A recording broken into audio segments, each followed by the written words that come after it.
الشيطان الرجيم بسم الله الرحمن الرحيم وإذا حضر القسمة أولو القربى واليتامى والمساكين فارزقوهم منه وقولوا لهم قولا معروفا وليخشى الذين لو تركوا من خلفهم ذرية ضعافا خافوا عليهم فليتقوا الله وليقولوا قولا سديدا إن الذين يأكلون أموال اليتامى ظلما إنما يأكلون في بطونهم نارا وسيصلون سعيرا صدق الله العظيم رب اشرح لي صدري ويسر لي أمري واحلل عقدة من لساني يفقهوا قولي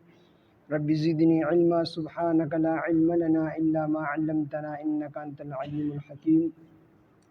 سورہ نساء سلورم سپارہ آیات نمبر 8 وَإِذَا حَضَرَ الْقِسْمَةَ او ہر کله چې حاضر شي تقسیم تا اولو القربا رشتہ داران والیتاما یتیمانان والمساکین او مسکینان د دین مخکې ذکر چې مور او پلار وفات شي نو پاغې کې چې څنګه حصہ پاغې کې د سړو هم څه حصہ ده او دغه رنګ د ښځو پکې هم حصہ ده اوس په دې آیاتونو کې وروستو دغه حصص ذکر دی چې څومره حصے به دې ته ملاوي خو د هغې نه مخکې چې کله تقسیم کېږي او دې ته هغه رشته داران راغونډ شوي چې کوم رشته دارانو په دې تقسیم کې حصه نه وي یعنی وارثان یې نه وي نو هغې کې الله پاک جل شانه د حسن سلوک حکم کوي چې دې سره حسن سلوک وکړي اوس دا ذکر کوي چې وإذا حضر القسمة هر کله چې حاضر شي تقسیم ته اولو القربى رشتہ داران والیتاما او یتیمانان والمساکین و مسکینان فرزقوهم تاسو ورکوي دوی ته منه د حصونا وقولو او وایي لهم دوی ته قولا معروفا ښکلې خبره نو چې کله تقسیم کېږي نو تقسیم دپاره د دې رشتہ داران هم راغونډ شوي وي په هغه رشتہ دارانو کې یتیمانان هم وي په دغه رشتہ دارانو کې غریبانان هم وي نو په دې کې دوه قسمه رشتہ دارانی یو هغې چې هغې ته وارثان ویلی شي چې هغې دغې مړي چې کم پلار وفات شوی دی تره وفات شوی دی زوی وفات شوی دی نو د هغه نه چې کم میراث پاتې شوی دی کمه ترکه چې ورته وي دې نه چې کم څیزونه پاتې شي مال وغیره دې ته ترکه ویلی شي نو دا دې پاتې شوي دي نو په دې کې د دغه رشتہ دارانو خپلې حصې پلار مړ شو نو د زوی خپله حصه ده د لور خپله حصه ده زوی مړ شو نو د پلار خپله حصه ده د مور پکې خپله حصه ده خو بعضې رشتہ داران داسې چې د هغې پکې حصې نه رسي هغه محروم دي حصو نه نو الله پاک فرمایي چې دوی په دغه موقع باندې حاضر شي او دوی غریبانان نو پکار ده چې تاسو دوی له د تقسیم په دې موقع دوی راغونډ شوي د دوی پکې حصه نه رسي شریعت دوی له حصه نه ده ورکړې د قانون مطابق د دې حصه نه رسي خو بیا صدقه په دې باندې وکړئ غریبانان دي نو دوی له څه ورکړئ تاسو ته پاک مفت میلاو شوی ده څه پیسه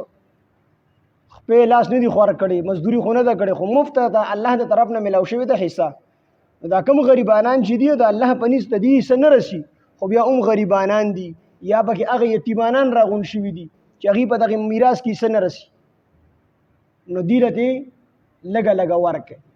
خو هغه د درو شرطونو سره ده یو شرط به دا وي چې دغه مال لا تقسیم شوي نه د سره دې غریبانانو له صدقه ورکړي خیرات ورکړي د هغې دپاره درې شرطونه دي یو شرط به دا وي چې دا ټول د څومره وارثان دي د چا په دغه حصه کې حق دی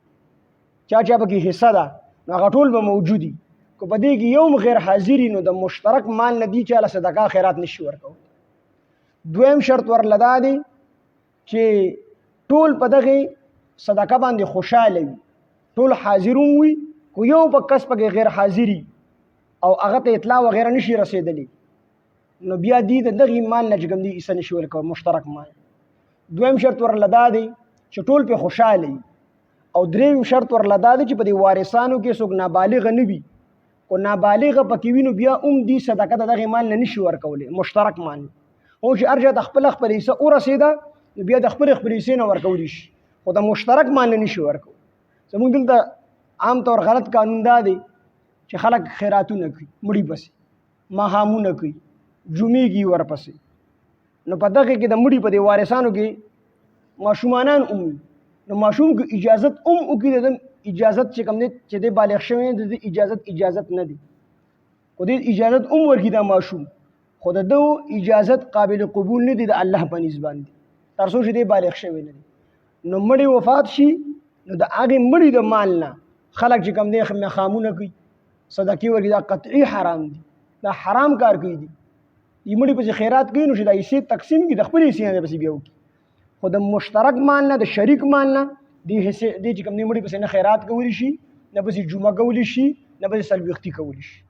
مخکې ورځ کې رضوان الله باچا کسان جمع کړي ټول د کلي چې کوم مشران وو هغې ټول را جمع کړي. ای پکې دا خبره وکړه چې دا ناجایز دی. ډېرو خلکو مخالفت وکړي دا څنګه ناجایز دی، داسې دی، دا هغسې دی. بلکې کته دا رواج دی چې هغې په غم کې شربتونه هم ورکړي. هغې ټول دا مشوره وکړه چې یاره دا کم غلط رسمونه دي په مونږ کې راننوتي دي. مونږ مشر کلي یو، مشران یو د دې کلي، چې مونږ د خپل کور نه ختم کړو د غریبانان به په خپله باندې ختم کړو. هغه رضوان الله باچا پکې دا خبره وکړه. دوه درېو کسانو هم حمایت وکړو، خو نور ټولو مخالفت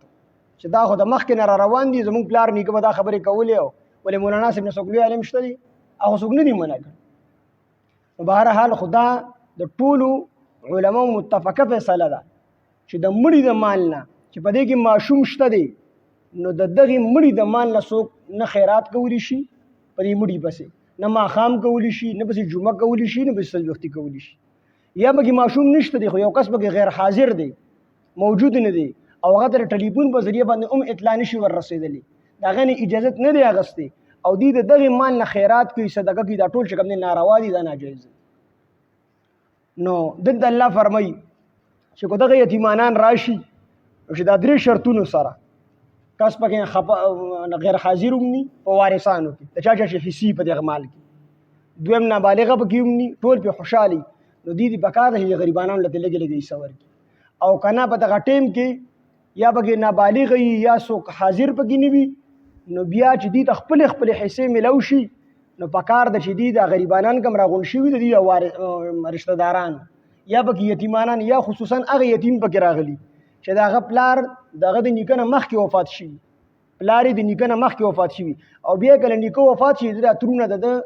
هغه مال تقسیمي ځان له اخلي، نو پکار ده د یتیم پکې د الله په نسبت باندې نه رسي. نو الله دلته حکم کوي چې ما خو له حصه نه ده مقرره کړی، ځکه دا ماشوم په خپله وارث نه دی جوړ شوی، د پلار لا وارث نه جوړ شوی، ځکه پلار یې د نیکه د مرګ نه چې کوم دی مخکې وفات شوی دی، نو د دین وصي پکې حصه نه رسي. خو پکار دی چې تاسو دله پکې حصه ورکړئ، حصه پکې وله ورکړئ.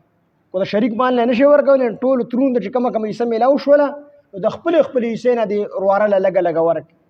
په دې الله پاک ډېر خوشحالېږي. الله دلته دا حکم او که نه نشئ ورکولی، یا د یتیم ورواره له تاسو لږه ورکړه او دوی وي چې ماله پوره حصه راکئ، نو الله وي بیا عمره ټایم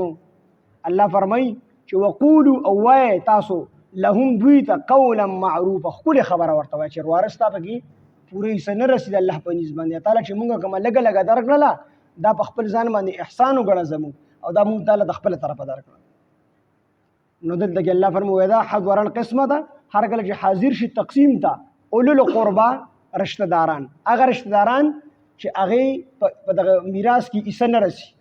والیتاما او یتیمانان پکې هم حاضر شي، والمساکینو او په دغه رشته دارانو کې مسکینانو هم حاضر شي، فرزقوهم نو تاسو ورکئ دوی ته منه د دغې ترکې نه د دغې مال نه، وقولو او که نشئ ورکولی وله، یا څه یو څیز مانع وي، یتیم پکې موجودي، ماشوم پکې موجودي، نو وقولو وایه تاسو لهم دوی ته قولا معروفه، ښکلې خبره ورته وایه رټئ مو، ځکه چې ټول راغونډ شوي دي، په دې امید راغونډ شوي چې موږ له به دې هم لږه حصه راکړي، په دې امید ټول راغونډ شوي دي. وليخشى الذین، او یریدل پکار دي د الله نه، الذین هغه کسانو نه لو ترکو کو چېرې دوی پرېږدي من خلفهم د خپل ځان نه وروستو ذریة اولاد ضعافا کمزورې، خافو دوی ویریږي علیهم په دې اولاد باندې، فلیتقوا الله پس دوی لو یریدل پکار دی د الله نه، ولیقولوا ویل پکار دی دوی ته قولا سدیدا، ښکلې خبره. اوس دلته کې د یتیمانانو مبارک الله پاک جل شانه فرمایل چې د یتیم سره هم داسې معامله کوئ او دا کم رشتہ داران چې تاسو راغون شوي دي او په دې کې یتیمانان دي نو دې سره هم داسې معامله کوئ. وليخشى الذین او یریدل پکار دي د الله نه الذین ها کسانو لو ترکو کو چې دې پرېږدي من خلفهم د خپل ځان نه وروستو ذریه اولاد ضعافا کمزوري. دې به دا سوچ کوي چې لکه دې و چې زمانه اولاد پاتې شوي دي زمانه مثال په زه وفات شو ما زما اولاد پاتې شو او زما هغه اولاد چې کمزوري دي د ګټې وټې نه دي نو دې په دې خپل اولاد باندې یریږي چې زه مړ شم او دې پاتې شي دې به څه کوي. نو دک شان دې سوچ ته د نورو یتیمانانو غریبانانو دپاره وکړه داسې وګڼه چې دا ستا اولاد پاتې شوی دی نو چې څنګه ته دې سره ښکلی سلوک کوې نو څنګه چې ته په دې خوشحالۍ کې چې ستا د یتیم اولاد سره خلک ښکلی سلوک وکړي نو ته به خوشحاله یې. نو دک شان ته هم د نورو یتیمانانو سره ښکلی سلوک وکړه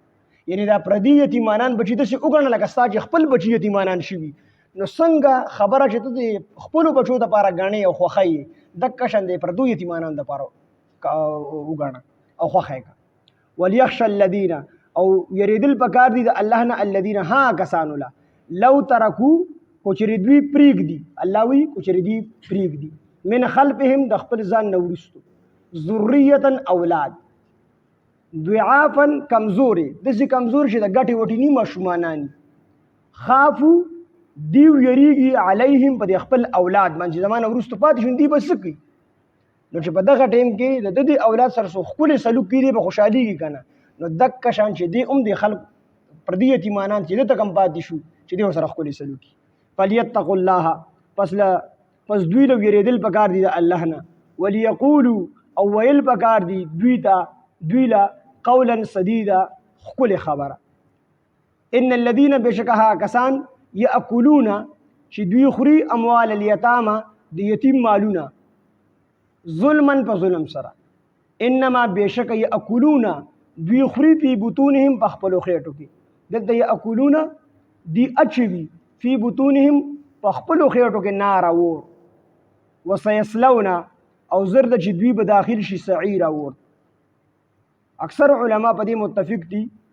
چې د یتیم مال خوړل د خپلې خېټې ته اور اچول نو دا په حقیقت کې اور دی دی چې خېټې ته واچي دا په حقیقت کې دنیا کې هم اور دی خو دلته کې د دې هغه اثر نه محسوسیږي آخرت کې به ورته محسوسیږي دی اور اچي خپلې خېټې دا د یتیم مال نه خوري دا اور دی په حقیقت کې خو دلته اثر نه محسوسیږي څنګه چې سړی زهر په خوږ څیز کې شریک کړي په هغه ټیم کې د ده په خوله کې ورته اثر نه محسوسیږي خو لږ وروسته ورو په دمه باندې هغه اثر کوي د انسان مرګ ته ورسي. دک شان د یتیم مال دی دې دنیا کې اثر نه کوي اثر نه محسوسیږي خو په آخرت کې به د په خېټه کې اور جوړ شي. د یتیم د مال د خوړلو نه ډېر چې کوم دی ځان ساتل پکار دي. ان الذین بشکها کسان یاکلون چې دوی خوري اموال الیتامه د یتیم مالونه ظلما په ظلم سره انما یاکلون بشک دوی اچوي فی بطونهم په خپلو خېټو کې نار اور وسیصلون او زر د چې دوی به داخل شي سعیرا دوزخ ته د یتیم د مال د خوړلو د وجې نه به دې زر د چې کوم دی جهنم ته به ور داخل شي. واذا حضر القسمة او هر کله چې حاضر شي تقسیم ته اولو القربى رشتہ داران والیتام او یتیمانان والمساکین او مسکینان فرزقوهم تاسو ورکئ دوی ته منه د دې ترکینا د دې مالنا وقولو او وایئ دوی ته وقولو لهم او وایئ دوی ته قولا معروفا ښکلې خبره. وليخشى الذين او یریدل پکار دي د الله نه الذين ها کسانو نه لو ترکو کچری دوی پرېږدي من خلفهم د خپل ځان نه وروستو ذریة اولاد ضعافا کمزوري اولاد پرېږدي خافو بیا دوی ویریږي علیهم په د خپل اولاد باندې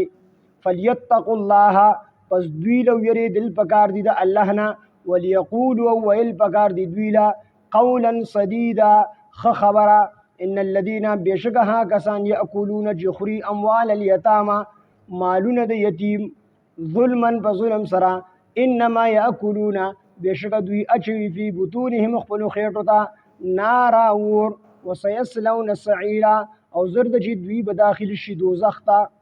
واذا حضر القسمة هر کله چې حاضر شي تقسیم ته اولو القربى رشتہ داران والیتام او یتیمانان والمساکین او مسکینان فرزقوهم تاسو ورکئ دوی ته منه د دغه ترکینا وقولوا او وای لهم دوی ته قولا معروفا خپل خبره وليخشى الذين او يريدل بقار دي دا الله نه الذين ها کسانو لا لو ترکو کچری دی پریک دی من خلفهم د خپل ځان نورستو ذریه اولاد ضعافا کمزوری خافو دوی یریږي علیهم په هغوی باندې فلیتقوا الله پس دوی لو یریدل بقار دي دا الله نه وليقولوا ويل بقار دي دوی لا قولا سديدا خپل خبره ان الذين بشكها كسان ياكلون جخري اموال اليتامى دي يتيم مالنا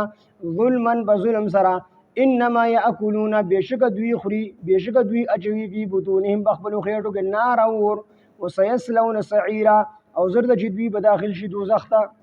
الحمد لله رب العالمين والعاقبة للمتقين الصلاة والسلام على سيد الأنبياء والمرسلين وعلى آله وصحبه ربنا تقبل منا إنك أنت السميع العليم وتب علينا إنك أنت التواب الرحيم إله العالمين زمون رزش زمون وی واړه ټول ګناهونه معاف کړي سمور او ووري د عمل کولو توفیق او طاقت راکړي الله زمون دا درس په خپل دربار الهي قبول او منظور کړي الله خالص تخپل رضا وګرځي الله خاتمه بل خیر او بالایمان کې وخت زن قدن مو د صدق سره په جبدا کلمه چالو لا اله الا الله محمد رسول